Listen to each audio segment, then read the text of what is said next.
Good morning, Micah. It's Tuesday. Since I don't have any follow-up or anything like that, I can jump straight into the action. So we're going to talk about, we're going to do a quick plot recap, and then we're going to go over how I feel about it from a plot standpoint, and then from a analysis standpoint. So you ready? Buckle up. Let's go.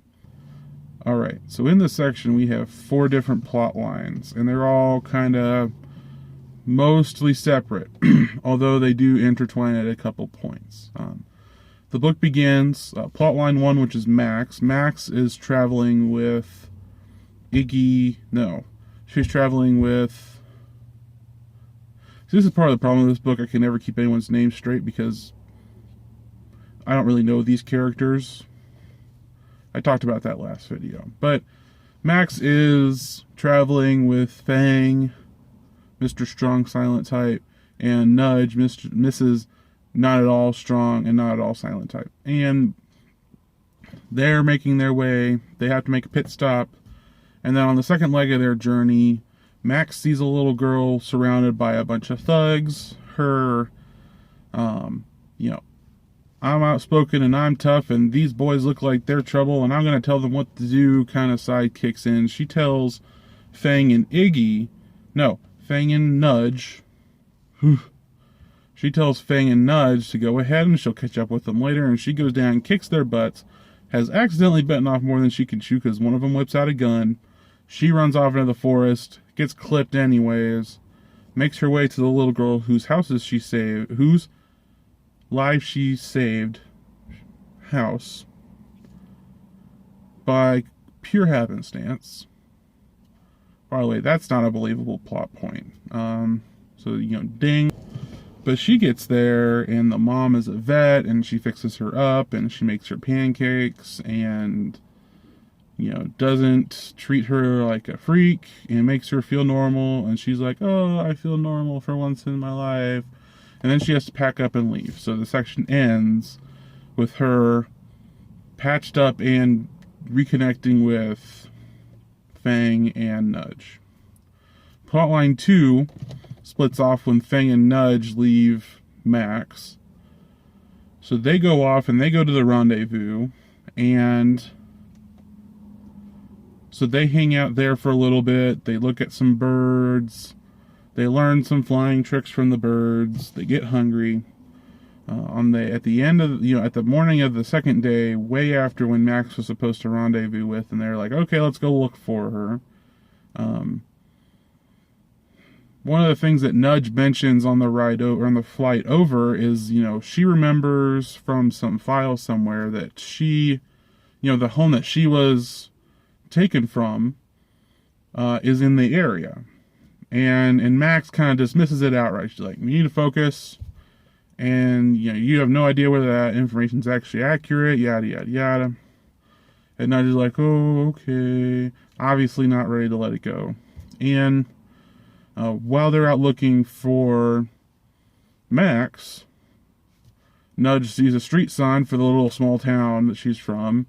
And she's like, oh, I'm going to go see my parents. And Fang is like, no. And Fang's, and Nudge is like, I'm going to do it anyway. And Fang is just like, Fang and Nudge are beset upon by erasers who knew they were there somehow. And they get in trouble, but they make it out with their lives barely.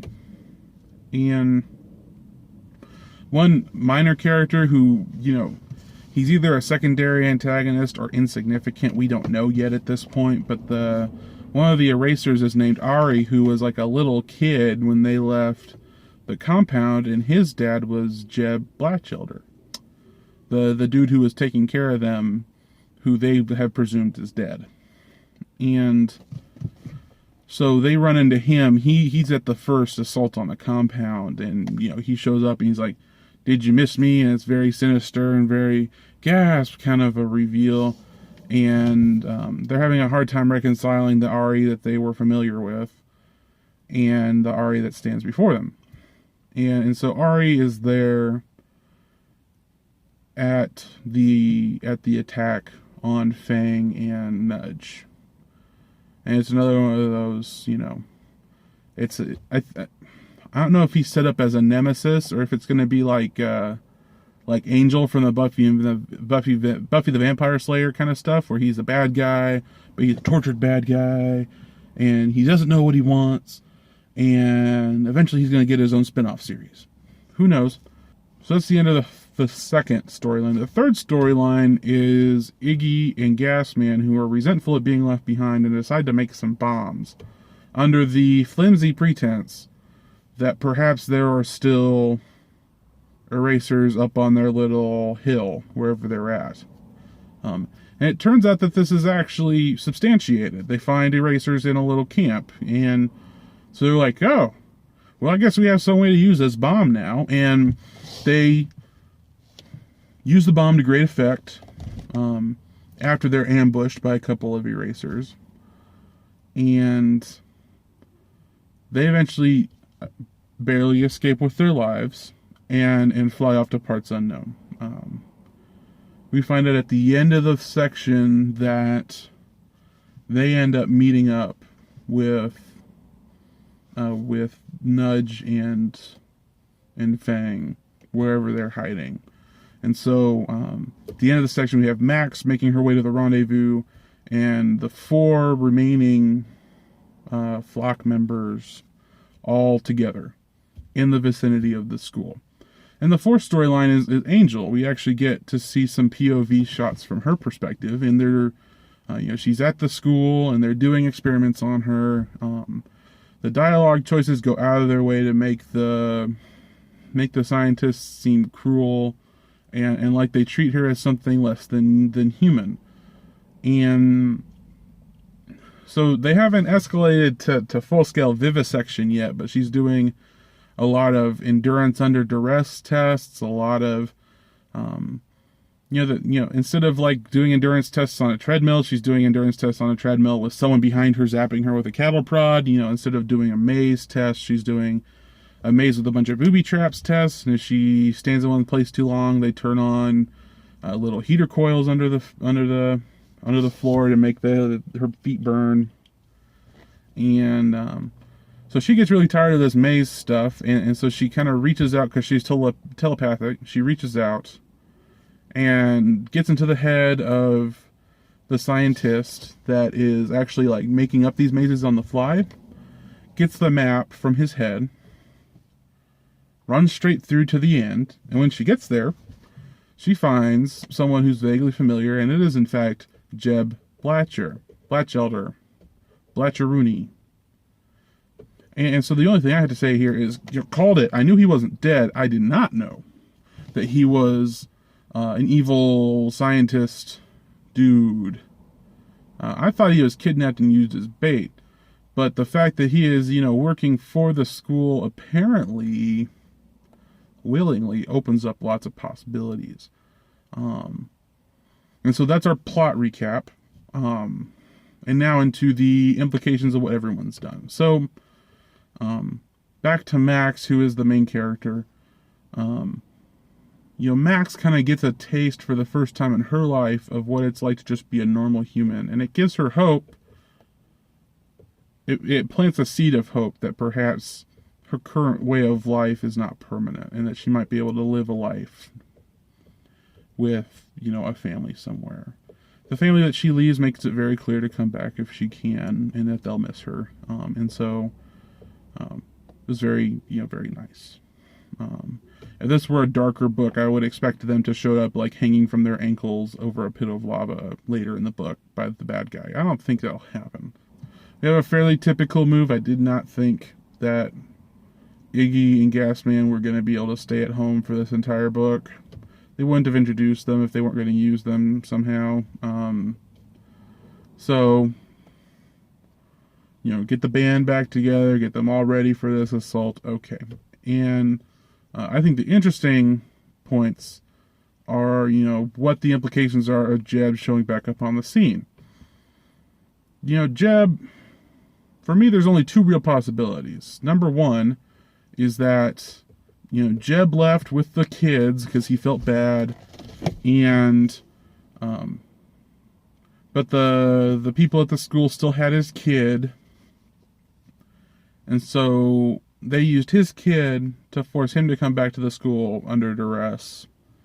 And kind of, he's there not because it's his first choice, but, he's going to make the best of it.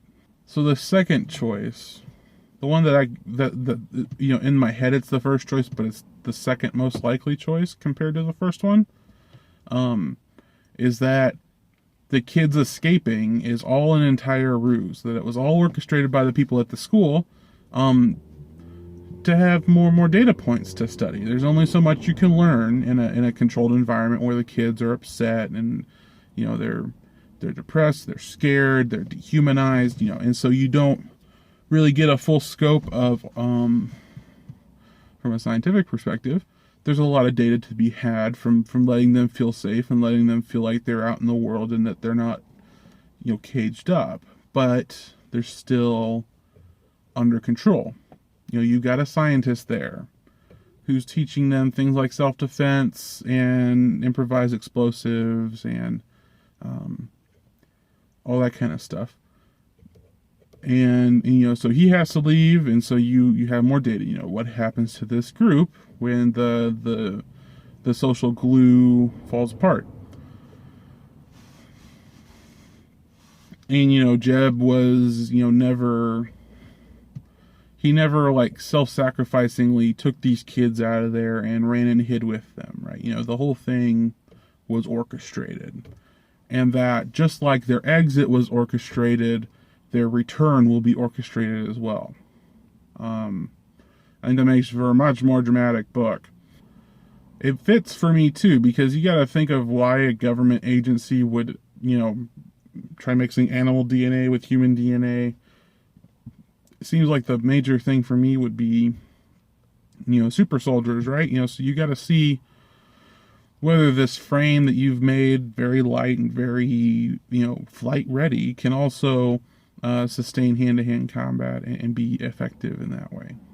So kind of stepping back and analyzing the whole story and analyzing this section in the story, it feels like part one really was a prologue to part two, and it would have been pretty long to label it a prologue, but I preferred it as a prologue compared to the, just by reading this book, you're part of the experiment, but I can't tell you what the experiment is, so I'm just gonna go. Okay, thanks, bye. I don't know, I didn't really care for that. And so in the story structure, section one makes for a much more prologue-y prologue than the prologue as stated in the table of contents. I'm also glad to see a little bit of plot development in some of the stuff I was talking about earlier, making me ask questions, making me want to know more. What if they do this? What if they do that? That would mean this guy's a bad guy. Those kinds of realizations were the stuff that I thought wasn't going to come, because I didn't have any of it in the first section at all. But we get to see a little bit of it in section two. Unfortunately, we're like more than a third of the way through the book. If I had it in front of me, I would look at it, but almost halfway through the book. So they're kind of running out of headroom to do something big here. So Micah's going to pick up on section 2 and 3. I'll get to read it and I'll get to figure out where they're going. But I think this is definitely a lot of rising action on our plot graph. So that's really all I have for this week. I'm going to pass off to Micah. Micah's coming at you with a video later this week, and then he'll come up and start us off on section 3. So look forward to seeing you. Okay, thanks. Bye.